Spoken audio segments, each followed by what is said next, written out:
This video will show you how to easily record spending such as transactions, bills and payments. When it comes to recording your expenses, QuickBooks can handle most of your transactions, but there are still some things that you need to enter manually. Anytime you spend money with a credit card, debit card, EFT, wire transfer or bank charges, you can download these transactions directly from your bank and credit cards into QuickBooks Online using the online banking feature. From there, you can go into the banking center where you can then categorize them. The great thing about this process is that as you enter the transactions from your suppliers and then categorize them, QuickBooks learns how you spend your money with your suppliers. So later on, whenever you download more transactions from those same suppliers, QuickBooks will automatically know how to categorize them. There are, however, some occasions in which you'll still need to enter transactions manually.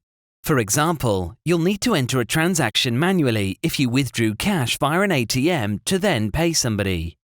You'll be able to match the downloaded transaction with the transaction that you entered manually. Another instance in which you need to enter a transaction manually is with bills. If a supplier sends you a bill telling you how much money you owe and when it's due, you do have to enter that into QuickBooks to record the fact that you owe that supplier some money. To enter bills into QuickBooks, firstly, go to the Create menu and then select Bill. From the Supplier drop-down menu, choose your preferred supplier. Then, from the Terms menu, choose the preferred bill's term. The terms show when the supplier expects payment. Verify the bill date and specify the due date for the bill. The bill date is when it's created, entered or received, and the due date is when you must pay your supplier. In the Bill Number field, enter a number or reference to distinguish this bill from others from the same supplier.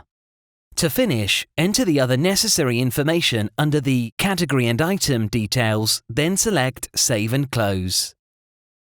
Through these two methods, you can use QuickBooks to record all of your spending. Now, get started.